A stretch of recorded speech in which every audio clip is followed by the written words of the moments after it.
نستعينه ونستغفره ونعوذ بالله من شرور أنفسنا ومن سيئات أعمالنا من يهده الله فلا مضل له ومن يضلله فلا هادي له وأشهد أن لا إله إلا الله وأشهد أن محمدا عبده ورسوله أما بعد قال نبينا صلى الله عليه وسلم إن أصدق الحديث كتاب الله وأحسن الهدي هدي محمد صلى الله عليه وسلم وشر الأمور محدثاتها وكل محدثة بدعة وكل بدعة ضلالة وكل ضلالة في النار.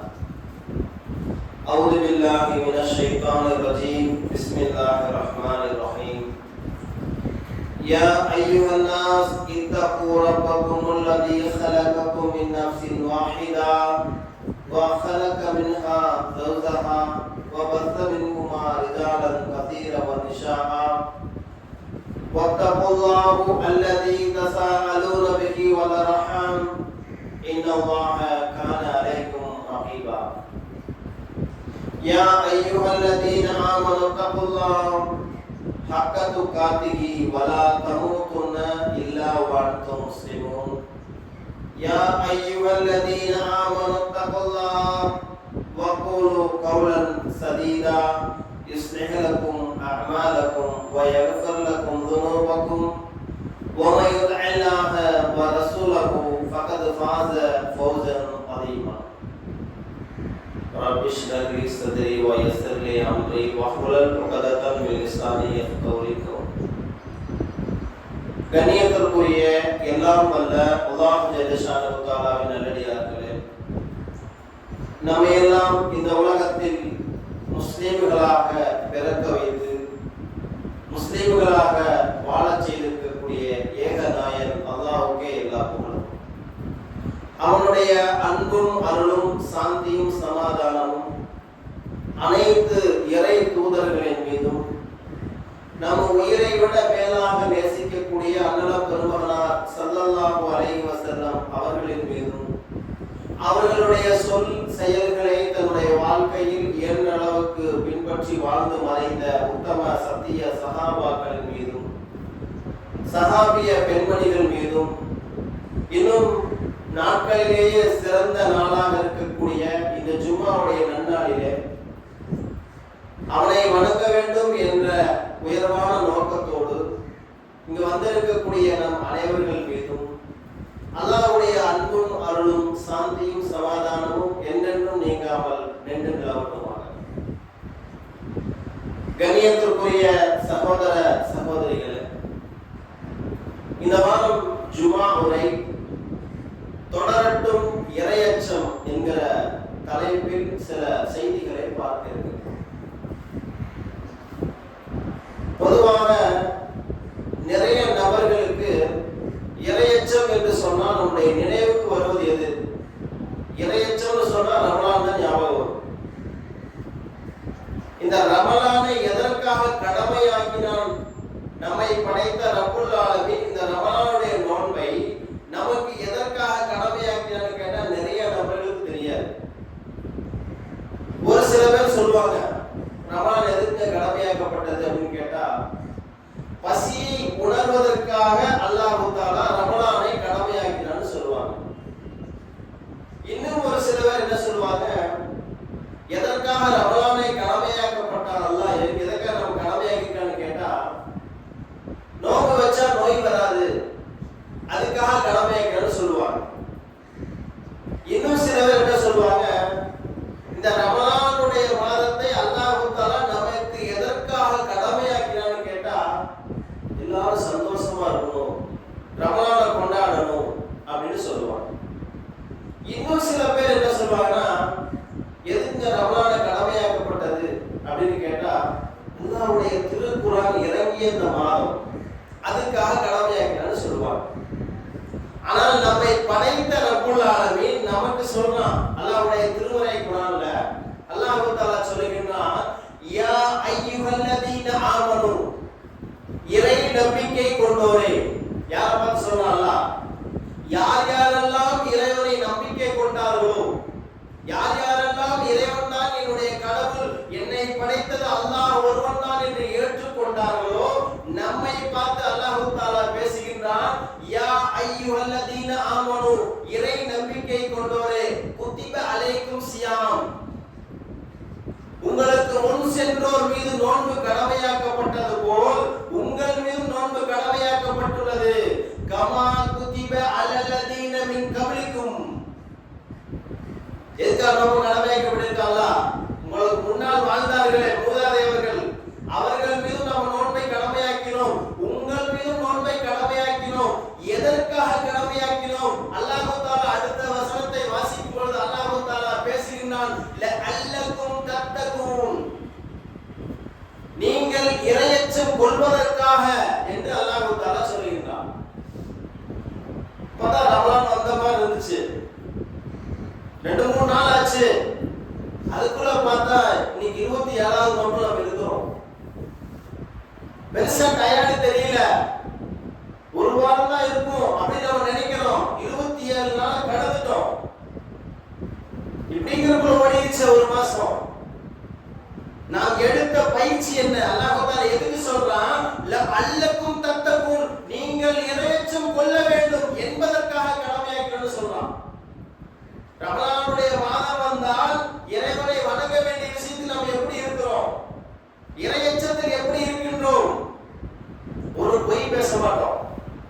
ஏன் பேச மாட்டோம் தெரியுமா? அல்லாஹ் நாளைக்கு என்னை குற்றம் பிடிச்சிருவானே. அடுத்தவங்களை பத்தி அவதூறு பேச மாட்டோம், புறம் பேச மாட்டோம், பொய் பேச மாட்டோம். ஏன் பேச மாட்டோம்? அல்லாஹ் நாளைக்கு என்னை குற்றம் பிடிச்சிருவானே. வருதா இறையச்சம்? இதை விட ஒருபடி மேல தொழுகையுடைய அந்த வாங்குடைய சத்தம் கேட்டால் உடனடியாக பள்ளியை நோக்கி நாம் வர வேண்டும் என்ற அந்த சிந்தனை மாத்திரம் நம்முடைய சிந்தனையில உதிக்கின்றது. என்ன காரணம்? ரமலானுடைய மாசம் நோன்பு வச்சிருக்கிறோம், தொழலைன்னு சொன்னா நாளைக்கு அல்லாஹ் மறுமையில கேட்பானே, என்ன செய்வோம் அப்படின்னு சொல்லி இறையச்சம் வருது.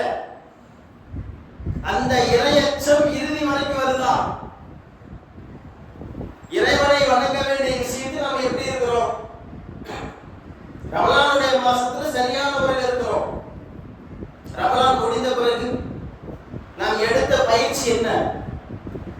அல்லாஹ் தஆலா எதற்காக நம்மை இந்த உலகத்தில் படைத்திருக்கின்றான்? அதை அல்லாஹ் தஆலா தன் திருமறையிலே சொல்கின்றான், வமா ஹலகத்துல் ஜின்ன வல் இன்ஸ இல்லா லியஅ்புது, இந்த மனிதர்களையும் ஜின்களையும் என்னை வணங்குவதற்காகவே அன்றி வேறு எதற்காகவும் படைக்கவில்லை என்று படைத்த ரப்புல் ஆலமீன் தன் திருமறையிலே சொல்கின்றான். அவனை வணங்குறதுக்கு படைச்சிருக்கான். நம்ம அவனை வணங்க வேண்டிய விஷயத்தில் எப்படி இருக்கிறோம்? ஜும்மாவுடைய நாள் வந்தா எல்லா பள்ளி வாசல்களும் நிரம்பி வழிகிறது. என்ன காரணம்? அல்லாஹ்வை வணங்கணும், அல்லாஹ் நாளைக்கு மறுமையில கேட்பான். என்ன வருது? ரமலானுடைய மாதம் வந்தால் அல்லாஹ்வை நான் வணங்க வேண்டும், அல்லாஹ்வை நான் புகழ வேண்டும் என்ற சிந்தனை வருது. ரமலான் முடிஞ்ச பிறகு இந்த ஜும்மாவுடைய நேரத்துல எல்லா பள்ளி வாசலும் நிரம்பி வழியுதுங்க. ஜும்மா முடிஞ்ச ஒரு அசருக்கு பாருங்களேன், எத்தனை பேர் இருப்பாங்க? விரல் விட்டு எண்ணக்கூடிய அளவுக்கு ஒரு சில சகோதரர்கள் தான் இருப்பாங்க. என்ன காரணம்? தொழுதுக்கலாம், மெதுவா தொழுதுக்கலாம் அப்படின்னு நினைச்சிட்டு இருக்கிறோம். ரமலானில் எடுத்த பயிற்சி, ரமலானில் ஒருவருக்கு இறையச்சம் உதிக்கவில்லை என்று சொன்னால் அவரை விட நஷ்டவாளி யாரும் கிடையாது.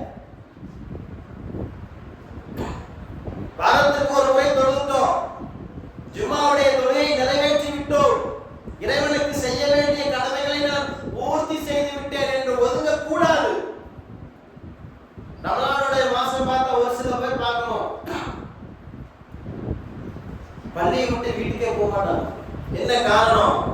ரமலானுடைய மாசம் 11 மாசம் சம்பாதிச்சங்க, இந்த ஒரு மாசம் அல்லாஹ்வுக்காக தியாகம் பண்றேன் அப்படிம்பாங்க. நல்லதுதான், குறை சொல்லல, அப்படிதான் இருக்கணும். அந்த இறையச்சம் என்பது ரமலான் முடிந்த பிறகும் அந்த வணக்க வழிபாடுகள் எப்படி இருக்கின்றோம்? ஜும்மாவுடைய நேரத்துல பள்ளிவாசல் நிரம்பி வழியுதுங்க, எல்லா பள்ளிவாசலும். சில பள்ளிவாசல்கள்ல அல்லாஹ்வுடைய இறை இல்லங்கள்ல கூட்டம் அதிகமா வந்துடுறாங்க. அந்த பள்ளிவாசலை நிர்வாகம் செய்யக்கூடிய அந்த நிர்வாகம் என்ன செய்யறாங்கன்னா, நம்ம ஒரு 100 பேர் 200 பேர் வருவாங்கன்னு நினைச்சா 500 பேர் வந்துட்டாங்க. என்ன பண்றது? அந்த காலணிகள் இருக்குல்ல, காலணிகள் எல்லாம் அப்புறப்படுத்தி விட்டு அந்த இடத்தை தூய்மைப்படுத்தி வரக்கூடிய மக்களுக்கு தொழுகைக்கு ஏற்பாடு பண்ணி கொடுக்கறாங்க நிர்வாகம். எப்போ? ஜும்மா முடிச்சு அசருக்கு எவ்வளவு நேரம் இடைவெளி இருக்கும்? 2 மணி நேரம் தான் இருக்கும். 1:30 மணிக்கு ஜும்மா முடிச்சுட்டு வீட்டுல போய் சாப்பிட 2 மணி ஆயிரம் வீட்டுக்கு போகும்போது 4 மணிக்கு அசர் வந்தாச்சு. அசர்ல அந்த கூட்டம் எங்க இருக்குங்கிறீங்க?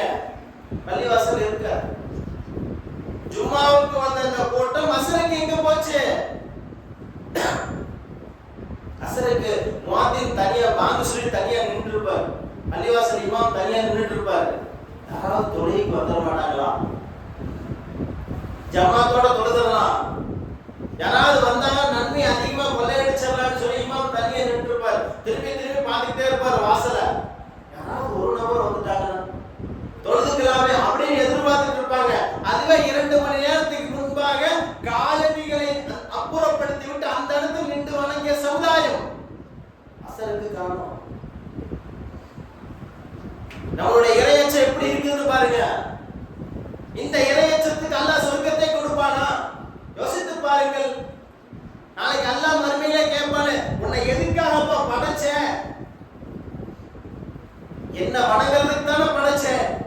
என்ன வணங்கக்கூடிய விஷயத்தில் எப்படி இருந்தா என்று கேட்டா என்ன சொல்லுவோம்? நபிகளார் எப்படி இருந்தார்கள் தெரியுமா?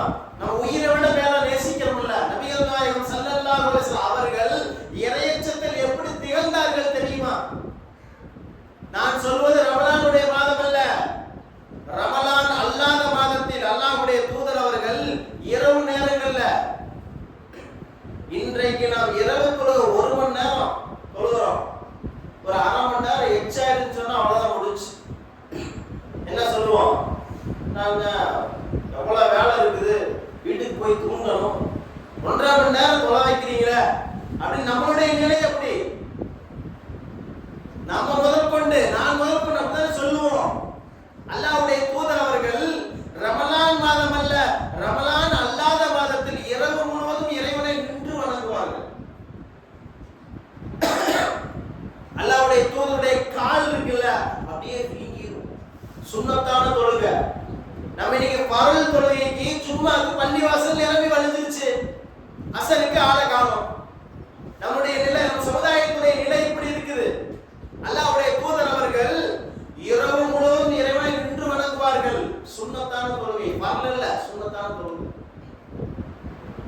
ஆயிஷா சித்திகா ரலியல்லாஹு அன்ஹா கேட்பாங்க, அல்லாஹ்வுடைய தூதரே, என்னுடைய அருமை கணவரே, உங்களது கால்கள் எல்லாம் வீங்கி விட்டதே.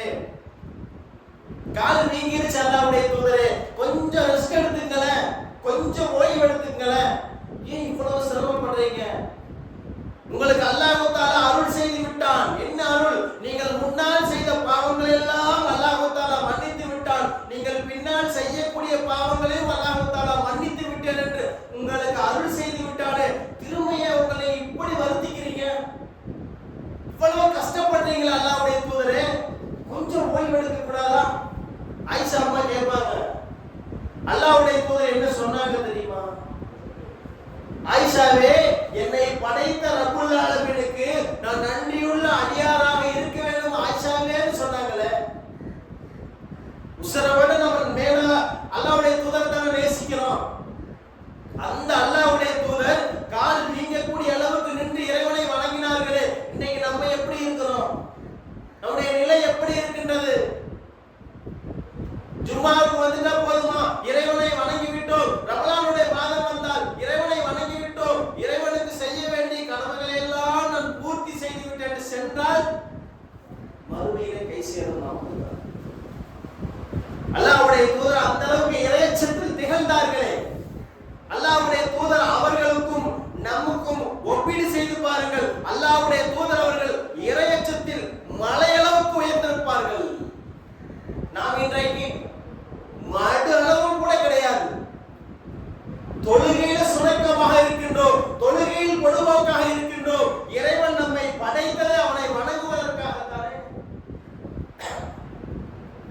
சரி, அல்லாஹ்வுடைய தூதர் எப்படி இருந்தாங்க? சஹாபாக்கள் எப்படி இருந்தாங்க?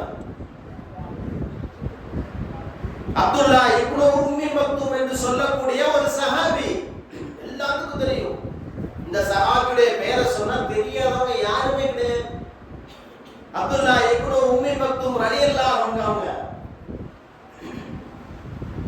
ஒரு நேரத்துல அல்லாஹ்வுடைய தூதரை சந்திக்க வர்றாங்க. நபிகள் நாயகம் ஸல்லல்லாஹு அலைஹி வஸல்லம் அவர்களை சந்திப்பதற்காக வர்றாங்க சஹாபி. அவர்களுக்கு இரண்டு கண்ணும் தெரியாது, கண் தெரியாத சஹாபி. அல்லாஹ்வுடைய தூதரை சந்திக்கிறதுக்கு வர்றாங்க. அல்லாஹ்வுடைய தூதரே, எனக்கு ஒரு சின்ன ஒரு அனுமதி கொடுங்க. அல்லாஹ்வுடைய தூதர் ஒரு கோரிக்கை வைக்கிறதுக்கு வர்றாங்க. நம்ம சிந்தனைக்கு இப்ப என்ன ஓடிட்டு இருக்கும் தெரியுமா? கண் தெரியாத சஹாபி எதுக்கு வந்திருப்பாங்க? அல்லாஹ்வுடைய தூதர்ட்ட ஏதாவது பொருளாதாரம் கேட்க வந்திருப்பாங்க. பைத்துல் மால்ல எனக்கு உதவி செய்யணும், உதவி கேட்க வந்திருப்பாங்க. ஏதாவது ஹெல்ப் பண்ணுங்க அல்லாஹ்வுடைய தூதரே, எனக்கு கண்ணு தெரியாத அல்லாஹ்வுடைய தூதரே கேட்க வந்திருப்பாங்க நம்ம நினைப்போம். ஆனால் அந்த அப்துல்லா இப்னு உம்மி மக்தூம் என்று சொல்லக்கூடிய கண் தெரியாத சஹாபி, இரண்டு கண்ணு தெரியாது அந்த சஹாபி அல்லாஹ்வுடைய தூதர்ட்ட வர்றாங்க. வந்து அல்லாஹ்வுடைய தூதரே, எனக்கு ரெண்டு கண்ணும் தெரியாது, என்னுடைய உலகம் இரண்டு உலகமாக உள்ளது. அல்லாஹ்வுடைய தூதரே, எனக்கு ஒரு சின்ன அனுமதி கொடுங்க. என்ன அனுமதி? என்னை அழைத்து வருவதற்கும் ஆள் இல்லை, எனக்கு துணை யாரும் இல்லை, தனியா வீட்டில் இருக்கிறேன். என்னுடைய உலகம் இரண்டு உலகமாக உள்ளது. பாங்குடைய சப்தம் பள்ளியிலிருந்து கேட்கிறது, இருந்தாலும் நான் வர முடியவில்லை. வீட்டில் தொழுவதற்கு அனுமதி கேட்கிறார்கள் அல்லாஹ்வுடைய தூதரிடம். அல்லாஹ்வுடைய தூதர் அனுமதியை கொடுத்துட்டாங்க. முதல் தடவை அனுமதி கொடுத்துட்டாங்க. ஒரு சில வினாடிகள் கழித்து அல்லாஹ்வுடைய தூதர் அந்த சஹாபியை அழைக்கின்றார்கள். என்ன கேட்டீங்க? திரும்ப சொல்லுங்க, நான் சரியா கவனிக்கல.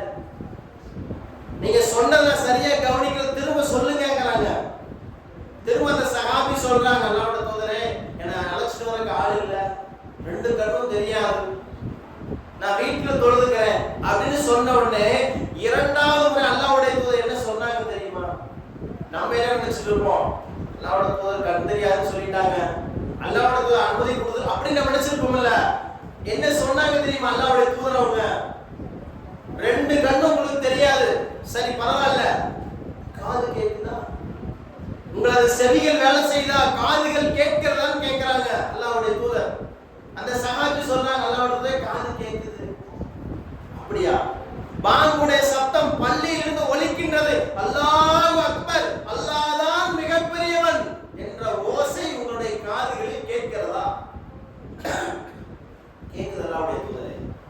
வீட்டில் நீங்கள் இருக்க வேண்டாம், அல்லாஹ் மிகப்பெரியவன் என்ற ஓசை கேட்ட பிறகு நீங்கள் வீட்டில் இருக்க வேண்டாம், பள்ளியை நோக்கி வந்து விடுங்கள், இறைவனை வணங்குவதற்காக வந்து விடுங்கள் என்று சொன்னார்கள் அல்லாஹ்வுடைய தூதர் அவர்கள். அனுமதி கொடுக்க வேண்டும் என்று சொன்னாலும் அனுமதி கொடுக்கலாம். அனுமதி பெறுவதற்கும் தகுதியானவர்கள், ஏன் கொடுக்கல? அல்லாஹ்வை வணங்கக்கூடிய விஷயத்தில் எந்த ஒரு சலுகையும் கிடையாது. அல்லாஹ்வுடைய தூதர் சொன்னாங்களே, யோசித்து பாருங்கள். அந்த கண் தெரியாத சஹாபியும் நம்மையும் ஒப்பீடு செய்து பாருங்கள். எவ்வளவு அருட்கொடை அல்லாஹ் தஆலா உடல்ல கொடுத்திருக்கிறான், ஆரோக்கியத்தை கொடுத்திருக்கிறான், நோய் இல்லாத வாழ்க்கையை கொடுத்திருக்கிறான்.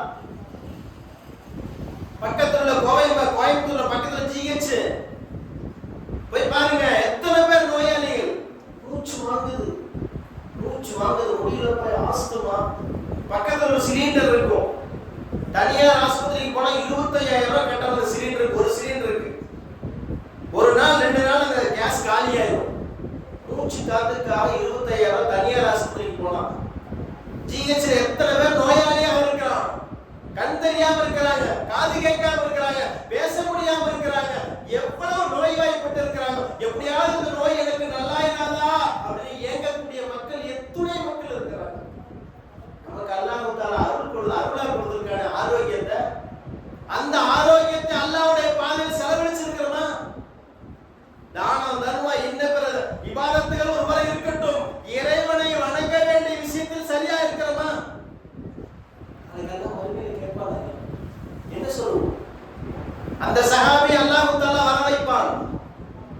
எப்பா நீ தொழுகிற? யா யா அல்லாஹ் எனக்கு குடும்பமா இருந்துச்சு யா அல்லாஹ், என் மனைவிக்காக உழைத்தேன் யா அல்லாஹ். நம்ம சொல்லுவோம், என்னை பெற்றெடுத்த தாய் தந்தைக்காக உழைத்தேன் யா அல்லாஹ், நான் பெற்றெடுத்த பிள்ளைகளுக்காக என்னுடைய நேரத்தை ஒதுக்கினேன் யா அல்லாஹ் அப்படின்னு சொல்லுவோம். அல்லாஹ் சொல்லுவான், உன்னை பெற்றெடுத்த தாய் தந்தைக்காக உழைத்தாய், நீ பெற்றெடுத்த உன்னுடைய அருட்செல்வங்கள் உன்னுடைய குழந்தைகளுக்காக உழைத்தாய். உன்னை படைச்சனே, எனக்கா நீ என்ன நேரத்தை செலவு செஞ்ச, எவ்வளவு நேரம் ஒதுக்கன, உனக்கு வருடம் ரமலான் வந்துச்சு, நீ இறையச்சவாதியா மாற வேண்டும் என்பதற்காக உனக்கு அருளா இந்த ரமலானுடைய மாதத்தை கொடுத்தேன். இந்த ரமலானை அடைந்தும் உன்னில் மாற்றம் வரவில்லை என்று சொன்னால் நீதான் நஷ்டவாளி. அல்லாஹ் சொன்ன என்ன ஆகுது? ஒவ்வொரு ரமலானும் நம்மை மாற்ற வேண்டும், நாம் மாற வேண்டும். 40 வயசு 50 வயசு ஆச்சுன்னு வைங்களேன், 10 வயசு கிடைச்சிருங்க, சின்ன பருவம் சிறிய பருவம் விட்டுருங்க. ஒருத்தர் 40 வயசு ஆச்சுங்க, 10 வயசு கழிச்சு 30 வயசு ஆச்சு. இந்த 30 வருடத்தில் 30 ரமலானை கடந்து விட்டோம். என்ன மாற்றம் வந்திருக்குது?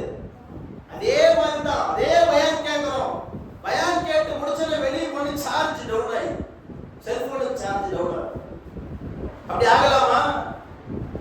அல்லாஹ்வுடைய தூதர் சொன்னாங்களே, ஒரு நல்ல முஸ்லிம், நல்ல இறை நம்பிக்கையாளி எப்படி இருப்பார்கள் தெரியுமா? சமியனா வ அதானா, நல்ல உபதேசங்களை கேட்டார்கள் என்று சொன்னால் செவியுற்றோம், கட்டுப்பட்டோம். இறை நம்பிக்கையாளர் தான் இருப்பாங்க அல்லாஹ்வுடைய தூதர் சொல்றாங்க. இதுவரைக்கும் எப்படியோ இருந்துட்டோம், தொழுகையில கவனமற்றவர்களாக இருந்துட்டோம், இறைவனை வணங்க வேண்டிய விஷயத்தில் கவனமற்றவர்களாக இருந்துட்டோம். இனி எப்படி இருக்க போறோம்? அடுத்த வருஷம் ரமலான் நம்ம இருப்போம், ஏதாவது கேரண்டி இருக்குதா? கடந்த வருடத்தில் நம்மோடு பயணித்த தோழர்கள், தொழுகையில் சப்பில் தோளோடு தோளாக ஒட்டி நின்ற தோழர்கள் எத்துணை நபர்கள் இன்னைக்கு மண்ணுக்குள்ள போயிட்டாங்க. கடந்த வருடத்தில் இருப்பாங்க நம்முடைய தோழர்கள், நண்பர்கள், சகோதரர்கள். இந்த வருஷம் இருக்க மாட்டாங்க, நேரம் முடிச்சு அவங்க போயிட்டாங்க, மண்ணுக்குள்ள போயிட்டாங்க.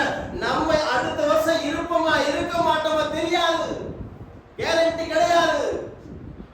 அப்ப இந்த வருஷம் நமக்கு கிடைச்ச ரமலானுடைய மாசம் மிகப்பெரிய அருட்கொடை.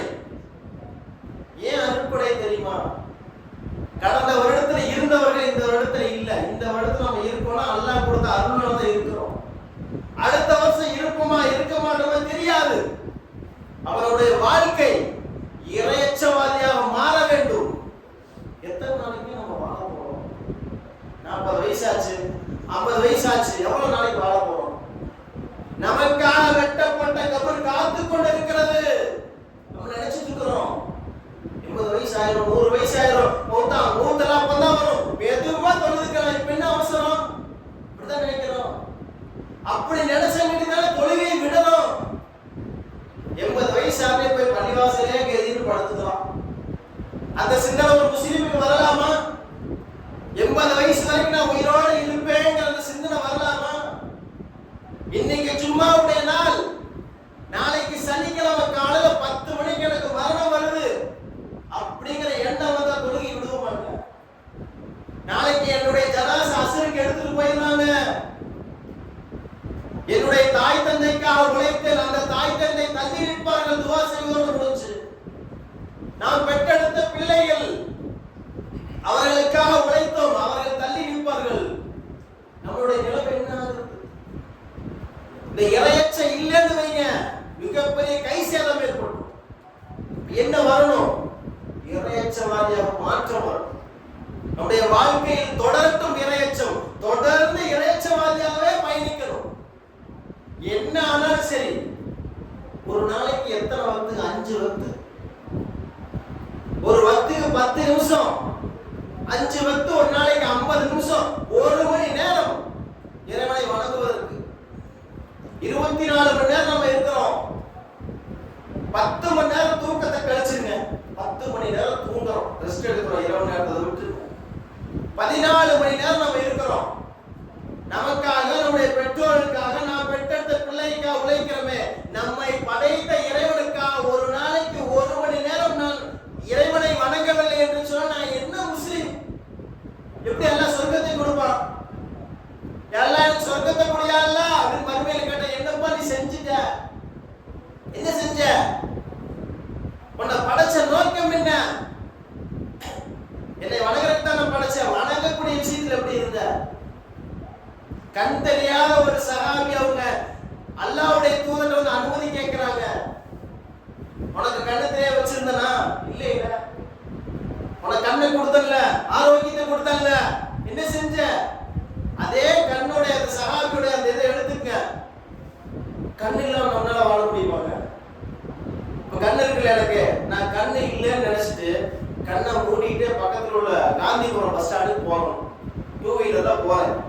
2 கண்ணை மூடிட்டே போறேன்றீங்கள, பின்னாடி 108 வந்துட்டு இருக்கும். பாய் பயானுக்கு வந்தாரு, கண்ணு இல்லைன்னு நினைச்சிட்டு அவரோட சாதனை பண்ணிட்டு போறாரு. இருக்கா இல்லையா? இங்க இருந்து பக்கத்துல பஸ் ஸ்டாண்டுக்கு போற 1/4 மணி நேரம் ஆகும், 10 நிமிஷம் ஆகும். ஒரு 10 நிமிடம் கூட நம்மால் கண்ணு இல்லை என்று நடிக்க கூட முடியாது. நடிக்கிறது முடியாது தெரியுமா? பக்கத்துல சிக்னல் தாண்ட முடியுமா? கண்ணு இல்லைன்னு நேரா வண்டியில போன வைக்க முடிஞ்சு, அவ்வளவுதான். பின்னாடியே 108 வரும். 10 நிமிடம் கூட இந்த உலகத்தில் நம்மால் கண்கள் இல்லை என்று பயணிக்க முடியாது என்று சொன்னால், நம்மை படைத்த ரப்புல் ஆலமீன் நமக்கு மிகப்பெரிய அருட்படையாக இந்த கண்களை வழங்கி இருக்கான். அவனுக்கு நாம் நன்றி செலுத்துவதற்கு யோசிக்கின்றோம். வேலை இருக்குங்க, இந்த பாய் ஃபஜ்ருக்கு காணோம், இந்த பாய் சாப்பிட்டனா எங்க சாப்பிட்டு ரொம்ப கஷ்டமாயிடும், டயர்டா இருந்துச்சு படுத்துட்டேன். அல்லாஹ்வுடைய தூதர் சொல்றாங்க, மன் ஸல்ல சுபஹ ஃபகுவ ஃபீ திம்மத்தில்லாஹ், யார் ஒருவர் சுபஹுடைய தொழுகை அதனுடைய நேரத்தில் தொழுகிறார்களோ அவர் அல்லாஹ்வுடைய பாதுகாப்பின் கீழ் வந்து விட்டார். அல்லாஹ்வுடைய பாதுகாப்பு. சுபஹ் தொழுகிறோம்ல, அந்த சுபஹ் தொழுகை அல்லாஹ்வுடைய பாதுகாப்பு எனக்கு இருக்கும். நீங்க நான் சுபஹ் தொழுகிறேன்னு வைங்க, கோடி ரூபாய் நான் சம்பாதிக்கட்டும், அல்லாஹ்வுடைய பாதுகாப்பு இருக்காது. நீங்க 1 ரூபாய் நான் சம்பாதிக்கிற, அல்லாஹ்வுடைய பாதுகாப்பு இருந்தா எனக்கு போதும். கரெக்டா இருக்கிறோமா தொழுகையில? சுபஹுடைய தொழுகை எப்படி இருக்கிறோம்? அதான் முஸ்தா இருக்கிறோம். அப்ப என்ன செய்யணும்? அல்லாஹ்வுடைய தூதர் சொல்றாங்க, குல்லுக்கும் ராஇன் வ குல்லுக்கும் மஸ்ஊல் அன் ரய்யித்திஹி, நீங்கள் ஒவ்வொருவரும் பொறுப்பாளிகள். உங்களது பொறுப்புகள் குறித்து மறுமையில் விசாரிக்கப்படும். அல்லாஹ் நாளைக்கு மறுமையில கேட்பான். அல்லாஹ் விடமாட்டான், கேட்பான். மறுமையில் நிக்க வச்சு கேட்பான், எப்படி பாருங்க. என்னுடைய தோழர் இருந்தார்ல இப்ராஹிம் நபி, இப்ராஹிம் அலைஹிஸ்ஸலாம், இத்தஹல்லாஹு இப்ராஹிம கலீலா, இந்த ஒட்டுமொத்த உலகத்தையும் படைத்து இந்த அண்டசராசரங்களை படைத்த ரப்புல் ஆலமீன் தான் படைத்த மனித குலத்திலேயே ஒரு நபரை தன்னுடைய தோழராக தேர்வு செய்து கொண்டான். அந்த இப்ராஹிம் நபியோட அத்தாக்கு இஸ்லாம் கிடைக்கல, அல்லாஹ் கொடுக்கல. இப்ராஹிம் இருக்காங்கல்ல, அல்லாஹ்வுடைய ஃப்ரெண்ட் தோழர், அவருடைய அத்தா அம்மாக்கு இஸ்லாம் போகல. ஏன் போகல? அல்லாஹ் கொடுக்கல. நமக்கு அல்லாஹ் கொடுத்திருக்கான். சாதாரணமான மார்க்கம் கிடையாது, அல்லாஹ்வுடைய அருள் நிறைந்த மார்க்கம். இந்த மார்க்கத்தை சுமந்து கொண்டு இறைவனை வணங்க வேண்டிய விஷயத்தில் ஜீரோவாக வாழ்ந்து கொண்டிருக்கிறது. என்ன செய்யணும்? நம்ம மாற்றம் வரும். ஒரு சும்மா கேட்டுட்டோம் கடந்து போக கூடாது. இன்றிலிருந்து நியத்து வைங்க, யா அல்லாஹ் இதுவரைக்கும் நான் எப்படியோ இருந்துட்டேன், யா அல்லாஹ் கவனக்குறைவாக இருந்துட்டேன், யா அல்லாஹ் மனிதன் என்ற அடிப்படையில் கவனக்குறைவாக இருந்துட்டேன், யா அல்லாஹ் என்ன மன்னிச்சிரு ரப்புல் ஆலமீன். இனி இறுதி வரைக்கும் நான் இறையச்சவாதியாக வாழணும் யா அல்லாஹ், ஈமானோடு வாழணும் யா அல்லாஹ், ஈமானோடு மரணிக்கணும் யா அல்லாஹ். ஒருபோதும் இறையச்சத்தில் இல்லாமல் என்னை மரணிக்க செய்து விடாதே ரப்புல் ஆலமீனே. அப்படி நான் மரணித்தால் நான் மிகப்பெரிய நஷ்டவாளியாக ஆகிறேன் யா அல்லாஹ். கேட்கிறோம். இறையச்சம் இல்லாம எதை செஞ்சாலும் பிரயோஜனம் இல்லை. ஒருத்தர் தான தர்மத்தை வாரி வாரி வாரி வழங்குறாரு, இறையச்சம் இல்லைன்னு வைங்க, தர்மம் செஞ்சு பிரயோஜனம் இல்லை. இந்த இறையச்சம் என்பது இறுதி வரை தொடர வேண்டும். அப்படி இறுதி வரைக்கும் நாம் இறையச்சவாதிகளாக வாழ்ந்து மரணிக்கக்கூடிய பாக்கியத்தை வல்ல ரஹ்மான் நம் அனைவருக்கும் தந்தருள் புரிவானாக. வாஹிரு தஅவானா அல்ஹம்துலில்லாஹி ரப்பில் ஆலமீன். அஸ்ஸலாமு அலைக்கும் வரஹ்மத்துல்லாஹி வபரகாத்துஹு.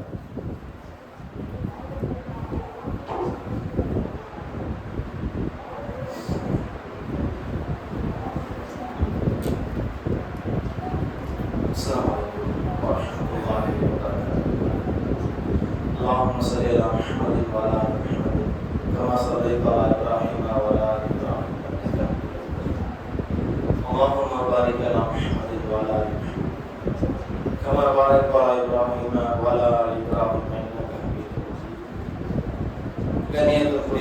சகோதர சகோதரிகளை, இரண்டாம் முறையில் மிக முக்கியமான செய்தி எப்படி சொல்றதுன்னு தெரியல. காசாவில் வாழக்கூடிய நம்முடைய இஸ்லாமிய சொந்தங்கள், இறைவன் ஒருவன் தான் என்னை படைத்திருக்கிறான் என்று ஏற்றுக்கொண்ட நம் சமுதாயத்தை சார்ந்த நம்முடைய சகோதர சகோதரிகள், நம்முடைய கொள்கை உறவுகள் இன்றைக்கு வீடுகள் இல்லாமல் நெருக்கடியா நிற்கிறாங்க. ஃபேஸ்புக்குள்ள போக முடியல, முகநூல பார்க்கறக்கே முடிய மாட்டேங்குது. அந்த முகநூல திறந்தோன்னு சொன்னா இந்த குழந்தைகள் எல்லாம் கதறாங்க.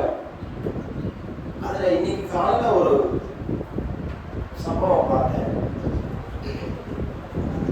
அந்த குழந்தையுடைய தாய் இறந்து கிடக்கிறாங்க. அந்த குழந்தை போய் அந்த தாயிட்ட பசிக்கு மார்பை கட்டி அழுகுது. பார்க்கவே முடியல. சொல்லில் அடங்காத துயரத்துக்கு ஆளாயிருக்காங்க நம்முடைய கொள்கை உறவு. நம்மளுக்கு என்ன இருக்கு தெரியுமா? இப்போ மிகப்பெரிய ஒரு அமைதி தான் நமக்கு கொடுக்குறது. துவா செய்யும்.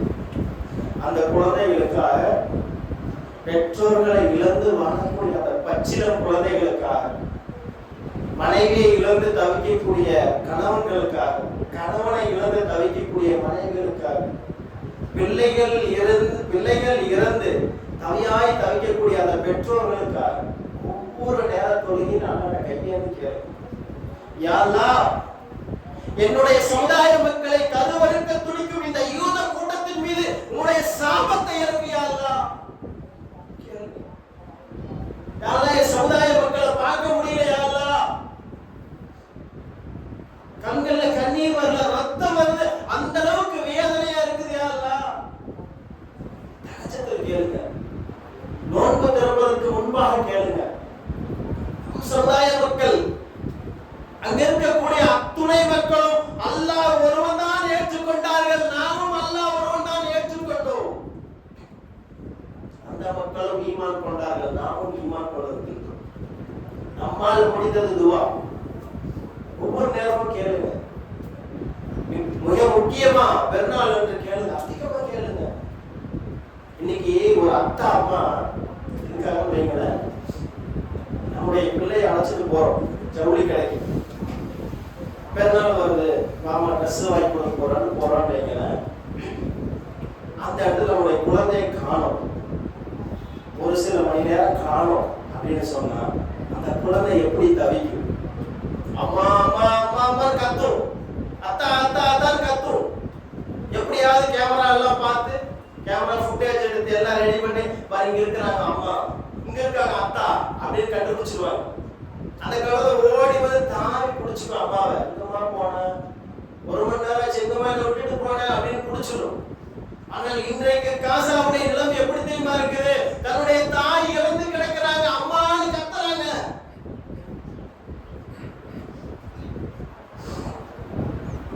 அந்த குழந்தை கத்துறாங்க, எழுந்திருக்க முடியாத அந்த தாயினால. என் குழந்தை அழுகுதே, என் குழந்தையுடைய கண்ணீரை நான் தொடக்கணுமே சொல்லி எழ முடியாது. அந்த இடத்துல என்ன செய்யணும்? யா அல்லாஹ், அந்த குழந்தைகளுக்கு ஆறுதல் கொடு யா அல்லாஹ், உன்னுடைய அரவணைப்பு போதும் யா அல்லாஹ்னு கேட்கணும். நம்ம இங்க இருக்கக்கூடிய எல்லா மக்களும் எல்லா நேரத்திலையும் கேளுங்க. நம்முடைய சமுதாய மக்கள் பாதிக்கப்பட்டிருக்காங்க. அந்த சமுதாய மக்களுக்கு அவருடைய நிம்மதிக்காக நீ 2 நாள் போச்சு, நமக்கு பெருநாள், 2 நாள் கழிச்சா பெருநாள். அங்க ஒண்ணுமே இல்ல, வீடு இல்ல, அத்தா அம்மா இல்ல, சொந்த பந்தம் இல்ல. நம்ம ட்ரெஸ் எடுத்துட்டோம், அந்த குழந்தைகள் ரெடியா இருக்காங்க கஃன் துணிக்கு. எப்ப நம்ம மௌத்தா போவோம், நமக்கு கஃன் துணி ரெடியா இருக்காங்க. அந்த மக்களுடைய மன அமைதிக்காக, மன நிம்மதிக்காக இங்க வந்திருக்கக்கூடிய ஒவ்வொரு சகோதர சகோதரரும் அந்த பச்சிளம் குழந்தைகளுக்காக துவா செய்யுங்க, அதிகமா துவா செய்யுங்க. எல்லாம் உள்ள இறைவன் நம் அனைவர்களையும் இறுதி மூச்சு இருக்கிற வரைக்கும், ஆனா அந்த குழந்தைகள் இருக்கிற அந்த ஈமான் இருக்குல்ல, பார்த்தா பொறாமையா இருக்கு. வீடு போயிருச்சு, அத்தா போயிட்டாங்க, அம்மா போயிட்டாங்க, எல்லாமே போயிட்டாங்க. யாரு போனாலும் சரி, ஹஸ்பனுல்லாஹ் வ நிஅமல் வக்கீல், அல்லாஹ் எனக்கு போதுமானவன் என்று சொல்றாங்க அந்த குழந்தைகள். அப்படி உருவாக்கணும் நம்முடைய குழந்தைகளை, இறையச்சமையா உருவாக்கணும்.